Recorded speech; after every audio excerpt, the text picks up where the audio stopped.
Hello friends, Kautilya academy Jabalpur के YouTube channel में आपका स्वागत है।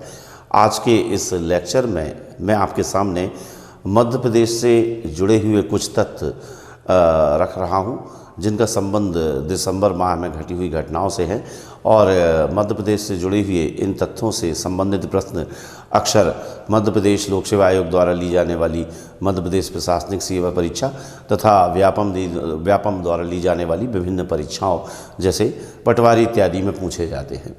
तो दोस्तों, मैं यहाँ पर शुरुआत राष्ट्रीय तानसेन सम्मान से कर रहा हूँ।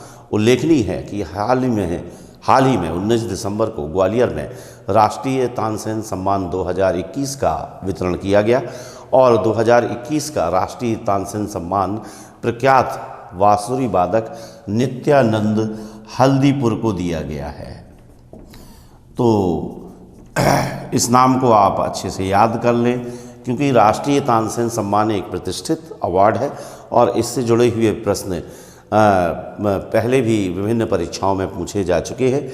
तो यहाँ पर मैं आपको बताना चाहूँगा कि राष्ट्रीय तानसेन सम्मान की स्थापना मध्य प्रदेश सरकार के संस्कृति विभाग द्वारा 1980 में की गई थी और यह पुरस्कार शास्त्रीय संगीत के क्षेत्र में उल्लेखनीय योगदान के लिए दिया जाता है।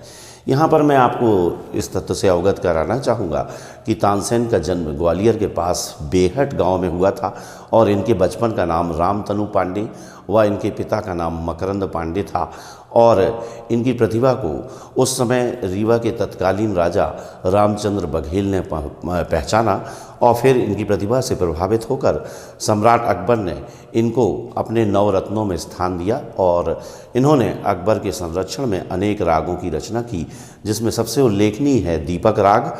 और ऐसा कहा जाता है कि दीपक राग गाते समय तानसेन की मृत्यु हो जाती है और इनका मकबरा मध्य प्रदेश के एक शहर ग्वालियर में बना हुआ है, जहां पर हम प्रतिवर्ष राष्ट्रीय तानसेन सम्मान पुरस्कार का वितरण किया जाता है।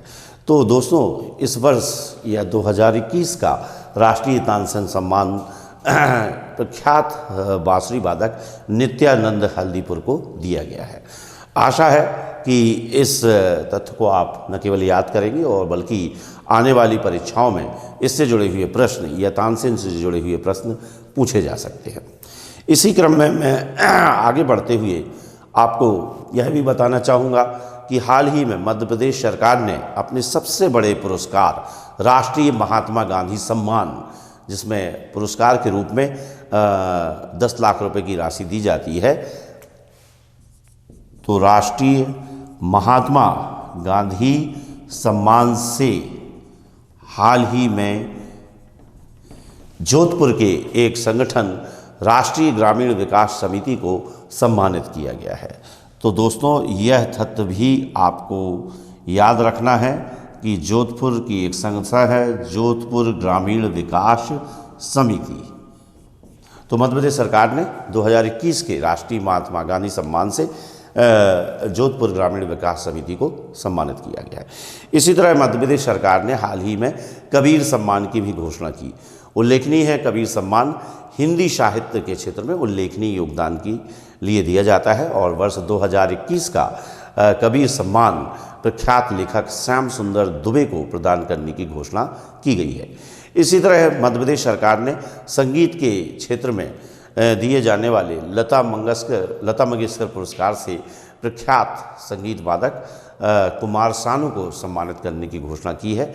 इसके लिए कुमार सानू को 2021 का लता मंगेशकर पुरस्कार दिया जाएगा।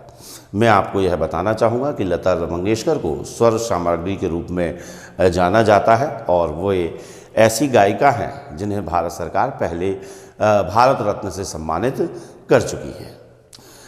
अब इसी क्रम में आगे बढ़ते हुए मैं थोड़ा विषय को चेंज करता हूं और विषयों के बाद मैं ऐसे व्यक्तियों पर आता हूं जो मध्य प्रदेश से जुड़े हुए हैं और हाल ही में चर्चा में रहे हैं। तो इसी क्रम में मैं आपके सामने मध्य प्रदेश से जुड़ी हुई एक शख्सियत राजीव लक्ष्मण करिंदकर का नाम आपको आगे बताना चाह रहा हूं।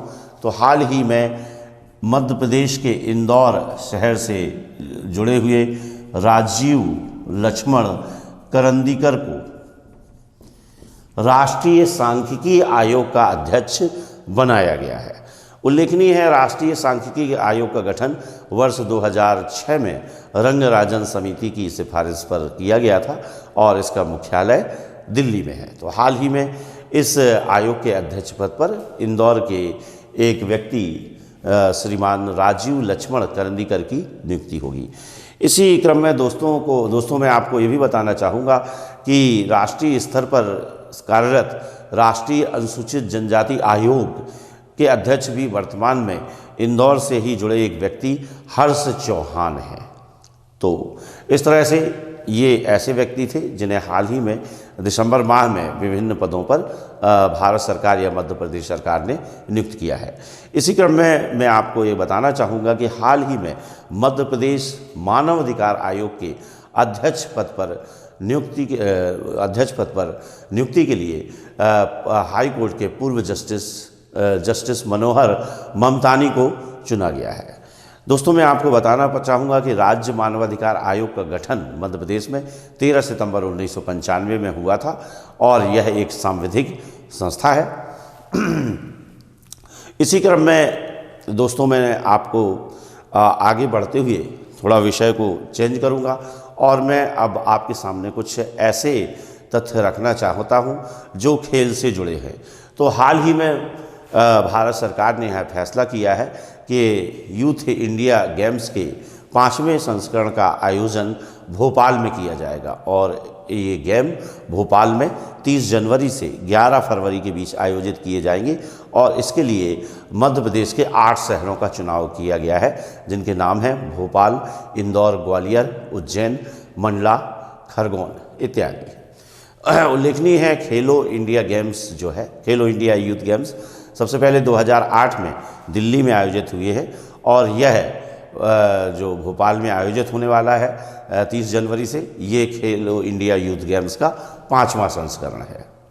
तो इसी क्रम में मैं आगे बढ़ते हुए खेल से जुड़ी हुई कुछ और शख्सियत पर प्रकाश डालने जा रहा हूँ। इसी क्रम में मैं आपको बताना चाहूँगा हाल ही में केरल में आयोजित 65वीं राष्ट्रीय शूटिंग चैंपियनशिप में मध्य प्रदेश की निशानेबाज ऐश्वर्या तोमर ने सिल्वर मेडल प्राप्त किया है। अब मैं फिर से थोड़ा विषयों को चेंज करते हुए आगे बढ़ता हूँ। तो मैं कुछ ऐसे दिवस पर प्रकाश डालना चाहूँगा जिसका संबंध अभी हाल ही में मध्य प्रदेश में है। तो 25 दिसंबर को हाल ही में पूरे भारत में व मध्य प्रदेश में सुशासन दिवस मनाया गया। तो मैं आपको बताना चाहूँगा कि 25 दिसंबर को मनाए जाने वाले सुशासन दिवस का संबंध भारत के पूर्व प्रधानमंत्री अटल बिहारी वाजपेयी के जन्मदिन से है।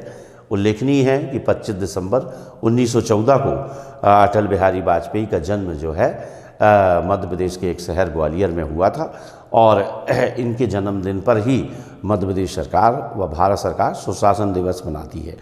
यहाँ पर मैं आपको ये बताना चाहूँगा कि अटल बिहारी वाजपेयी भारत के ऐसे पहले व्यक्ति थे जिन्होंने 1978 में संयुक्त राष्ट्र महासभा में हिंदी में भाषण दिया था और वे 1980 में जब भारतीय जनता पार्टी की स्थापना हुई थी तो वह भारतीय जनता पार्टी के अध्यक्ष बनने वाले पहले व्यक्ति थे और यह प्रश्न मध्य प्रदेश PSC में पूछा भी जा चुका है। इसी क्रम में मैं आगे बढ़ते हुए एक और दिवस की चर्चा करना चाहूँगा कि 4 दिसंबर को मध्य प्रदेश सरकार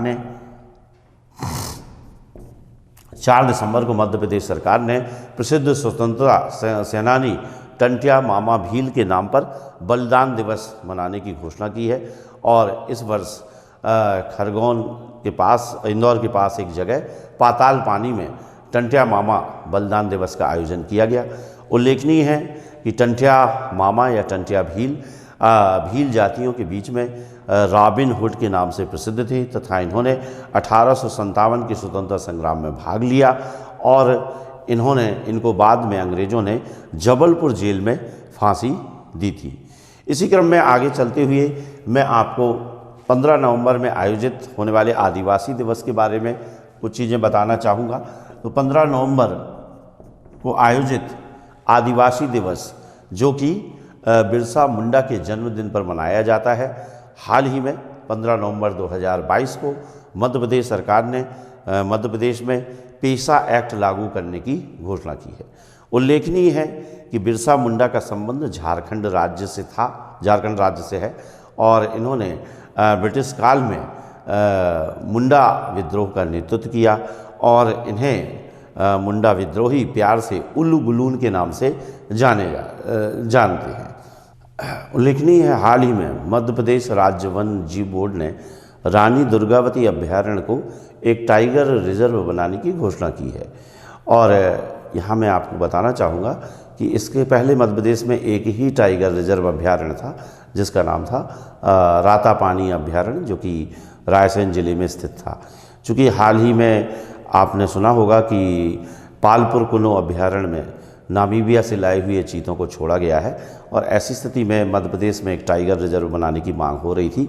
अतः मध्य प्रदेश राज्य वन जीव बोर्ड ने यह फैसला किया है कि रानी दुर्गावती वन्य जीव अभ्यारण्य, जो कि दमोह जिले में स्थित था, उसमें नौरादेही वन्य जीव अभ्यारण्य, जो कि सागर जिले में स्थित था, उसको और या दोनों को मिलाकर एक नया टाइगर रिजर्व बनाया जाएगा जिसका नाम होगा रानी दुर्गावती टाइगर रिजर्व और यह सागर, नरसिंहपुर और दमोह जिलों में विस्तृत होगा। और इस तरह से मध्य प्रदेश, जो कि एक टाइगर स्टेट के रूप में जाना जाता है, इस बात को बता रहा है कि हम बाघ संरक्षण के प्रति बहुत ज़्यादा प्रतिबद्ध हैं। तो हेलो फ्रेंड्स, तो आज के इस वीडियो में मैंने मध्य प्रदेश से जुड़े उन तथ्यों को सामने रखा जो हाल ही में घटित हुए हैं और मैं समय समय पर मध्य प्रदेश से जुड़े हुए ऐसे महत्वपूर्ण तथ्य जो मध्य प्रदेश प्रशासनिक परीक्षा एवं व्यापम द्वारा ली जाने वाली अन्य परीक्षाओं के लिए महत्वपूर्ण होंगे, मैं आपके सामने उनको रखता रहूँगा और आपको अवगत कराता रहूँगा। धन्यवाद। जय हिंद।